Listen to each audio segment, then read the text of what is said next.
Hi viewers, welcome to our channel. ప్రస్తుతం మనతో పాటు సీనియర్ జర్నలిస్ట్ దాము బాలా సార్ వారితో మాట్లాడదాం. నమస్కారం సార్. నమస్తే సార్, కవిత గారిని సిబిఐ వాళ్ళు అరెస్ట్ చేయడం జరిగింది సార్. అయితే ఆమె ఆల్రెడీ తిహార్ జైల్లోనే ఉన్నారు. మరి జైల్లో ఉన్న ఆమెను సిబిఐ వాళ్ళు ఎలా అరెస్ట్ చేస్తారు? ఈ విధంగా చేయొచ్చు అంటారా? మరి ఫర్దర్ గా ఏం జరగచ్చు? ఆమెని కస్టడీకి ఏమైనా తీసుకునే ఛాన్స్ కనిపిస్తున్నాయి సార్? నిజానికి ఇది చాలా వ్యాలిడ్ క్వశ్చన్. చాలా మందికి డౌట్లు ఉన్నాయి. అసలు ఆల్రెడీ ఆమె జైల్లో ఉంటే మళ్ళీ అరెస్ట్ చేయడం ఏంటి? మరి అరెస్ట్ చేస్తే సిబిఐ కస్టడీకి తీసుకుంటుందా? మళ్ళీ ఒకవేళ దీంట్లో బెయిల్ వస్తే దాంట్లో బెయిల్ రాదా? సో ఏంటి అనేది అందరికీ ఉంది. నేను కొంత మా లీగల్ ఫ్రెండ్స్తో కూడా మాట్లాడాను, లీగల్ టీంతో. సో వాళ్ళు చెప్తున్నది ఏంటంటే, అంటే ఇది కొంత నాకు కూడా పర్సనల్ ఎక్స్పీరియన్స్ కూడా ఉంది. ఎక్కువగా మావోయిస్టులని ఇదే పని చేసేవాళ్ళు. ఒక జైల్లో ఉంటే ఇంకొక కేసులో పీటీ వారెంట్ అని వేసేవాళ్ళు. అంటే వాళ్ళు ఒక బెయిల్ మీద బయటికి రాగానే రెడీగా ఉంటారనమాట. జైలు నుంచి బయటికి హ్యాపీగా బయటకు వస్తాడు కదా ఇతను లేకపోతే ఆవిడ, ఇమీడియట్గా అరెస్ట్ చేసేసి ఇంకొక కేసులో పెట్టేసేవాళ్ళు. అంటే వాళ్ళు బెయిల్ మీద బయటికి రాకుండా చూసుకోవడం అనేది పోలీసుల కర్తవ్యం. ఆ పని చేస్తూ ఉండేవాళ్ళు. ఇది ఎప్పటి నుంచో మావోయిస్టులు చేసేవాళ్ళు. ఇప్పుడు ప్రతిపక్షాల మీద అలాంటివి చేస్తున్నారు. గతంలో మావోయిస్టుల మీద లేకపోతే పౌర హక్కుల సంఘాల మీద ఇలాంటి వాళ్ళ మీద అంతా కూడా ఇలాంటి ఇదే ఉండేది అనమాట. అంటే బేసిక్గా ఏంటంటే ఈమెది వేరు కేసులు కూడా కాదు. ఇందాక నేను చెప్పిన మావోయిస్టుల ఎగ్జాంపుల్ వేరు కేసులు. కానీ ఇక్కడ ఏంటంటే ఒకే కేసులో 2 ఇన్వెస్టిగేటివ్ ఏజెన్సీలు ఉంది. కేసు ఒకటే ఇక్కడ. కాకపోతే సెక్షన్లు వేరు, చట్టం వేరు. అంటే కవిత మీద పిఎంఎల్ఏ చట్టంలో మాత్రమే ఈడీ అరెస్ట్ చేసింది. అది పిఎంఎల్ఏ చట్టం కింద ఈడీ పరిధిలోకి వస్తుంది. Prevention of money laundering. అంటే మనీ లాండరింగ్ అంటే ఏంటి? నేను చాలాసార్లు చెప్పాను. బ్లాక్ మనీని వైట్ మనీగా మార్చుకునే ప్రాసెస్. లాండరీ అంటే క్లీన్ చేయడం. సో క్లీనింగ్ అనమాట. డర్టీ మనీని క్లీన్ మనీగా మార్చడాన్ని మనీ లాండరింగ్ అంటారు. సో ఈ డర్టీ మనీని క్లీన్ మనీగా మార్చినారు అని ఎక్కడైనా వాళ్ళకి ప్రూఫ్ ఉంటే ఈడీ రంగంలోకి దిగుతుంది. సో సిబిఐ ఏంటి? అది జనరల్గా ఏ కుంభకోణాలు కానీ ఎనీ క్రైమ్లో సిబిఐ రంగంలోకి దిగచ్చు. సో మామూలుగా అయితే సిబిఐకి ఏ రాష్ట్రంలో అయినా కూడా ఎవరినైనా అరెస్ట్ చేయాలంటే ఆ రాష్ట్రం జనరల్ పర్మిషన్ అంటారు, జనరల్ కాన్సెంట్ అంటారు. అంటే ఆ రాష్ట్రం ప్రభుత్వం ఒప్పుకుంటేనే ఆ రాష్ట్రంలోకి ఎంటర్ అవ్వాలి. అది ఢిల్లీ పోలీస్ యాక్ట్ కింద ఏర్పడింది అనమాట. అందుకని ఒక రాష్ట్రం కానీ ఇవ్వకపోతే అది రావడానికి లేదు. గతంలో మనం చూసాం 2014 చంద్రబాబు వచ్చిన తర్వాత సిబిఐని రానివ్వలేదు ఆయన. సిబిఐ నా పర్మిషన్ లేకుండా నా ఇంట్లోకి వస్తే తోకనకు వస్తానని ఈనాడులో కార్టూన్ కూడా వచ్చింది. సో విషయం అయితే ఏంటంటే సిబిఐకి ఆ పరిమితులు ఉన్నాయి. బట్ ఇప్పుడు 2 ఏజెన్సీలు ఒకే కేసులో ఇన్వాల్వ్ అయినాయి. సో మనీ లాండరింగ్ ఉంది, సిబిఐ కూడా చేస్తుంది. డిఫరెంట్ సెక్షన్స్ కింద ఇవి ఆపరేట్ అవుతుంటాయి. సో ఇప్పుడు already ED last month 15th ఆమెను అరెస్ట్ చేశారు. 16th కోర్టుకు పెట్టారు. ఆమెకు ఫస్ట్ 7 రోజులు, తర్వాత 3 రోజులు, మొత్తం 10 రోజులు ఈడీ కస్టడీ ఉంది. దాని తర్వాత ఆమె జైల్లో పెట్టారు. మొన్న ఇప్పుడు మళ్ళీ ఎక్స్టెండ్ చేశారు జ్యుడిషియల్ కస్టడీ. ఎక్స్టెన్షన్ 23 దాకా ఉంటుంది. అయితే ఆమె బెయిల్ జనరల్ ఆమె వేసిన ఇంటీరియం బెయిల్ పిటిషన్ని కోర్టు కొట్టేసింది.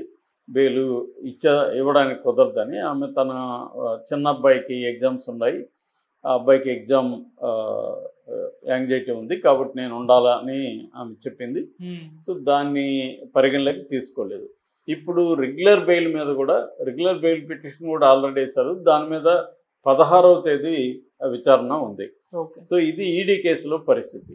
ఇక సిబిఐ ఏం చేసిందంటే 2 రోజుల ముందు మాకు పర్మిషన్ ఇవ్వండి, మేము ఈమెను ఇంట్రాగేట్ చేయాలి జైల్లో అని కోర్టును అడిగింది. కోర్టు పర్మిషన్ గ్రాంట్ చేసింది.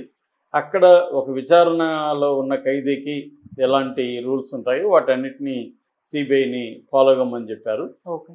దాని తర్వాత ఎందుకంటే వాళ్ళకి మార్నింగ్ వదులుతారు, మళ్ళీ ఈవినింగ్ వదులుతారు బయటికి. ఆ టైమింగ్స్లో సిబిఐ వెళ్ళిన కూర్చున్నారు అనుకో ఆమెకు 5 పోతుంది.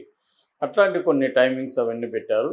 సో అట్లాగే ల్యాప్టాప్ ఇతర పరికరాలు తీసుకెళ్ళడానికి కూడా పర్మిషన్ కోర్టు ఇచ్చింది. అయితే సడన్గా ఈరోజు సిబిఐ తాను అరెస్ట్ చేస్తున్నట్టు డిక్లేర్ చేసింది. అరెస్ట్ చేయడం అంటే ఏంటి? ఆల్రెడీ కస్టడీలో ఉంది. దీనికి సంబంధించి ఇటీవలే చెన్నై హైకోర్టు ఒక తమిళనాడు మినిస్టర్ విషయంలో కూడా ఇలాగా చేసినప్పుడు సిబిఐ కాదు, అది వచ్చి వేరే ఏజెన్సీ, స్టేట్ ఏజెన్సీ. అప్పుడు కోర్టు ఏం చెప్పిందంటే ఆల్రెడీ అరెస్ట్ అయినప్పుడు అరెస్ట్ని మళ్ళీ మీరు ఫార్మల్గా చూపించాల్సిన అవసరం ఏం లేదు, ఎందుకంటే మీరు సపరేట్ కస్టడీలోకి తీసుకోవాల్సిన అవసరం లేదు. ఒకవేళ అవసరం అయితే పీటీ వారెంట్ ఇష్యూకి మీరు అడగండి అనేది కూడా చెప్పింది. అంటే పీటీ వారెంట్ అంటే ప్రిజనర్ ఆన్ ట్రాన్సిట్ వారెంట్ అంటారు. అంటే ప్రిజనర్ ఒక కేసులో ఒక జైల్లో ఉన్నప్పుడు ఇంకొక కేసులో ఆ ప్రిజనర్ తమకు కావాలని కోర్టులో అడుగుతారు. అంటే కస్టడీకి తీసుకునేటువంటి అడుగుతారు. ఇక్కడ కస్టడీకి అవసరం లేదు, ఎందుకంటే జైల్లోనే ఆమె ఉంది కాబట్టి ఆమె ఎక్కడికి పారిపోదు కదా. కస్టడీకి ఎప్పుడు తీసుకుంటారు? ఆమె ఎక్కడికైనా పారిపోతుందో అనో, లేకపోతే విట్నెస్ల్ని ఇన్ఫ్లుయెన్స్ చేస్తుందనో, లేదా సాక్ష్యాధారాలని తారుమారు చేస్తుందనో కారణాలతోనే తీసుకుంటారు. అది లేనప్పుడు అవసరం లేదు. కాబట్టి ఆల్రెడీ ఆమె జైల్లో ఉంది కాబట్టి ఇది కస్టడీ, ఇది సిబిఐ అరెస్ట్ అనేది ఫార్మల్గా ఉంటుంది. ఆల్రెడీ మామూలు కస్టడీకి ఎందుకు తీసుకుంటారు? విచారణ కోసం తీసుకుంటారు. ఇక్కడ ఆల్రెడీ జైల్లో ఉన్నప్పుడు వాళ్ళు మళ్ళీ సిబిఐ ఆఫీస్కి తీసుకెళ్లాల్సిన అవసరం లేదు కాబట్టి జైల్లోనే వాళ్ళు పోయి విచారించుకోవచ్చు. మనకి చంద్రబాబు విషయంలో కూడా ఇదే జరిగింది కదా. సిఐడి వెళ్ళి జైల్లోనే 2 రోజులు విచారించాల్సి వచ్చింది కదా. కస్టడీకి అడిగితే కస్టడీకి అవసరం లేదు, మీరే వెళ్ళి అక్కడ తీసుకోండి అని చెప్పారు. ఎందుకంటే ఆయనకు సెక్యూరిటీ ఇష్యూస్ కూడా చంద్రబాబుకు ఉంటాయి కాబట్టి. అలాగా కవితకు కూడా అరెస్ట్ అనేది ఫార్మల్గానే ఉంటుంది తప్ప అరెస్ట్ వల్ల ఇమ్మీడియట్గా కవిత లైఫ్లో వచ్చే మార్పులు అయితే ఇమ్మీడియట్గా ఉండవు. కానీ ఇది ఎప్పుడు ప్రాబ్లం అంటే నాకు తెలిసి ఇది ఎందుకు చేశారంటే ఆమెకు ఇప్పుడు 16వ తేదీ పొరపాటున ఆమెకి ఏమైనా బెయిల్ ఇచ్చేస్తే ఆమె ఫ్రీ అయిపోతుంది. ఇప్పుడు కానీ సిబిఐ ఉన్నిందనుకో, బెయిల్ ఇవ్వగానే సిబిఐ ఏం చేస్తుంది? పీటీ వారెంట్కి మూవ్ చేస్తుంది. పీటీ వారెంట్ ఇష్యూ అయిపోతుంది. పీటీ వారెంట్ ఇవ్వగానే సిబిఐ కస్టడీలోకి వెళుతుంది. సిబిఐ కస్టడీలోకి ఇచ్చినా ఇకపోయినా మళ్ళీ సిబిఐ రిమాండ్ పెట్టమంటుంది జ్యుడిష్. మళ్ళీ సిబిఐ కేసులో ఈమె జైలుకి పోవాల్సింది. ఇది ప్లాన్ అనమాట.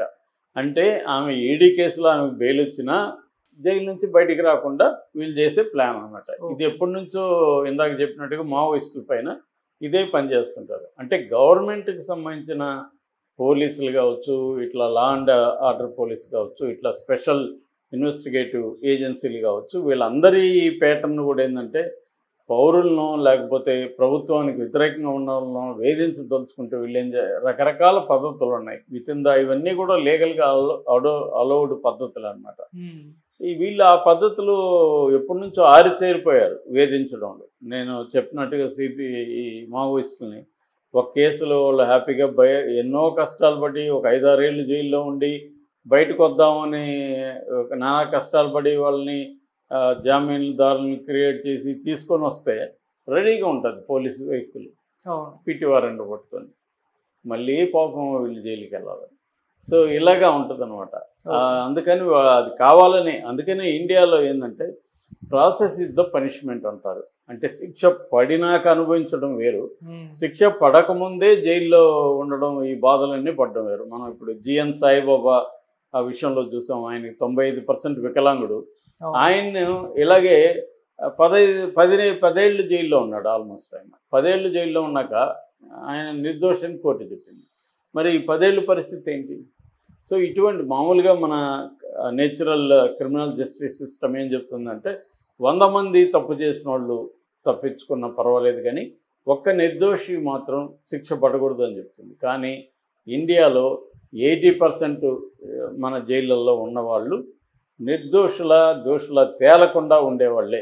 అంటే వాళ్ళ మీద నేరం నిరూపితం కాకుండానే వాళ్ళు జైల్లోనే ఉంటారు. అది కూడా సుప్రీంకోర్టు అనేకసార్లు ఏం చెప్పిందంటే unless otherwise proved accused deemed not guilty, వాళ్ళు నిర్దోషులు అన్నట్టుగా లెక్క, ప్రూవ్ అయితే తప్ప.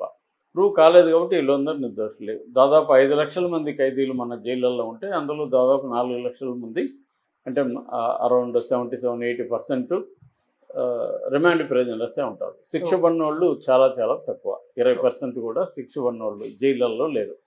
చాలామంది జైల్లో ఉన్న వాళ్ళందరినీ కూడా వాళ్ళు ఏమన్నా ఇదే అమాయకుల జైల్లో ఉన్న వాళ్ళందరూ క్రిమినల్స్ అని కామెంట్లు పెడుతుంటారు మన పోస్టుల కింద. వాళ్ళకి ఈ విషయాలు తెలియదు అనమాట. జైల్లో ఉన్నవాళ్ళు అందరూ నేరస్తులు కాదు, నేరం ఆరోపించబడిన వాళ్ళు.